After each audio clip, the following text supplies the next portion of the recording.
Hey everybody and welcome to the 11th Arrow episode of Season 1. We're roughly halfway through the season now. It is the 11th episode, Trust Bet Verify. It's also the first, it's the first episode where we have an Oliver versus Diggles plot. This happens quite a few times.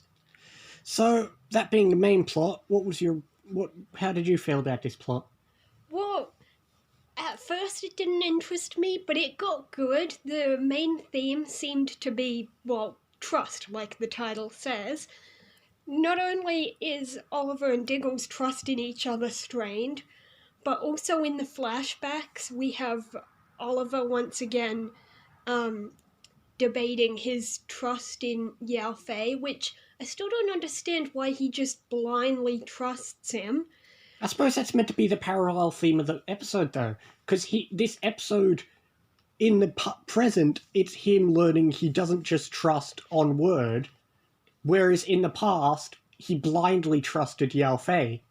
Yeah, and getting to more parts of the theme, there's Thea not trusting her mother, which and also has a double meaning when Moira utters the title name.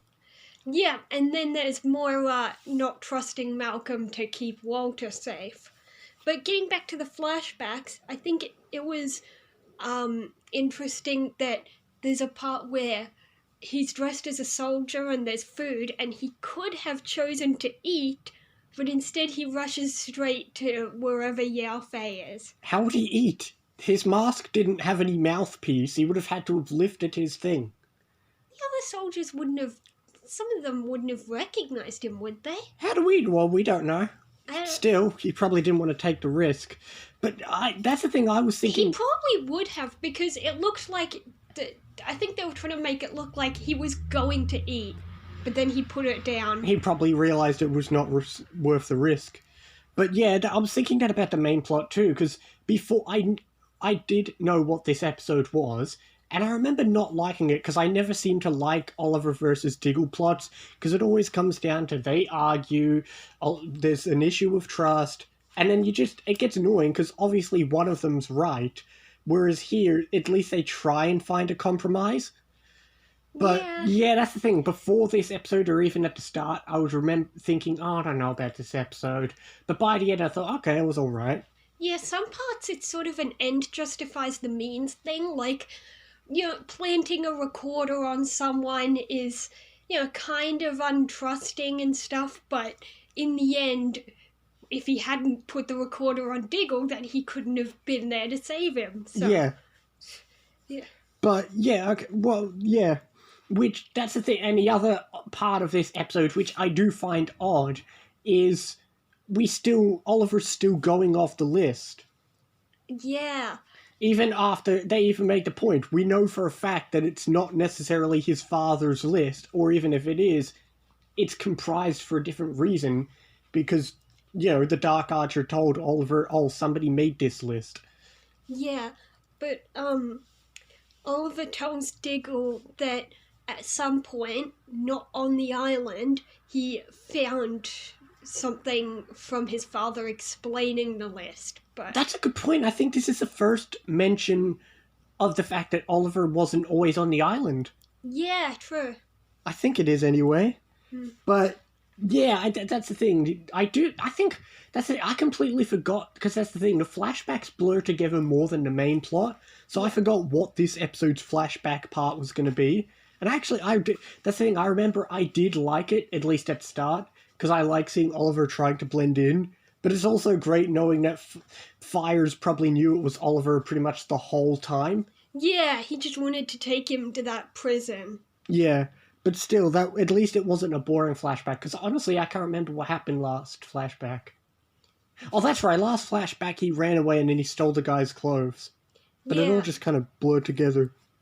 Yeah. Anyway, this episode did have a couple of side plots, the first major one being the whole thing with Tommy and his father.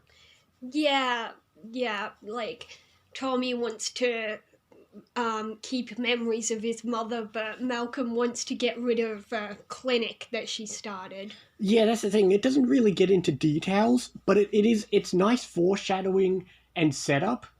It's foreshadowing because if you've seen the season before, you can realize, oh yeah, this connects to the greater plan that Malcolm has, but you might not really connect the dots the first time, but it's still good that when you get to that point of what he's doing, you realize, okay, at least they set that up.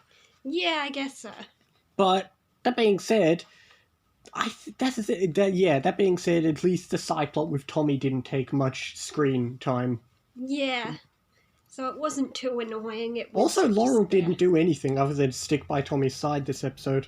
Yeah, I mean, during that conversation at the dinner, I think it was nice to have a third person's perspective to see, for her to say who she thinks is in the right. Yeah, I think that's a good point. I can't imagine a scene without her in it, which is weird because I'm always trying to imagine scenes without her. But there was one other side plot, which was Thea getting suspicious of Moira, which, ironically, she's both correct and incorrect. Yeah. In the sense that, okay, every conversation she's had with Malcolm is not a good conversation, and somebody should be suspicious of that.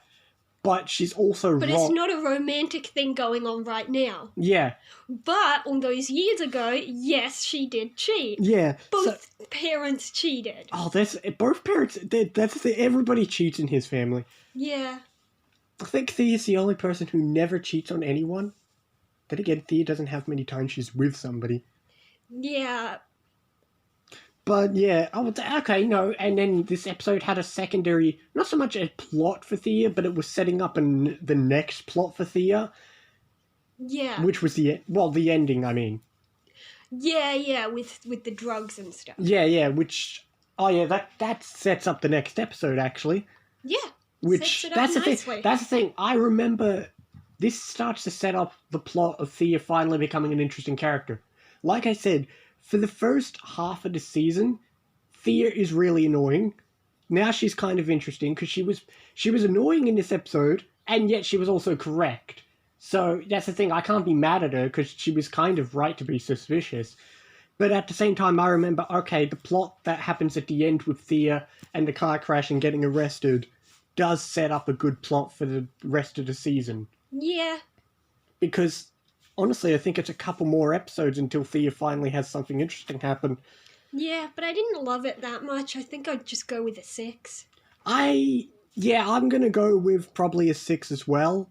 Maybe 6. No, I'll just stick with 6. I'll just stick with 6. Another agreement. I'll stick with 6, because that's the thing. But I will say, I was pleasantly surprised. Not to say this episode was amazing or anything, but it was better than I remembered. And that's still good. Yeah, that's been happening to me with Steven, is that, not that it's good, but, like, it's always been better than I remembered.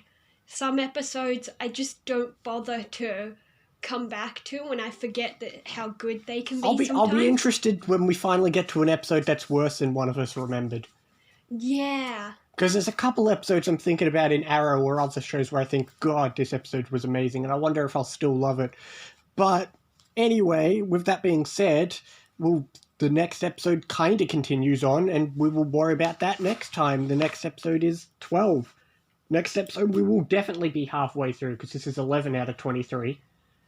So, next time is episode 12, Vertigo. You've said 12 enough. No, I haven't. Episode 12, Vertigo, next time.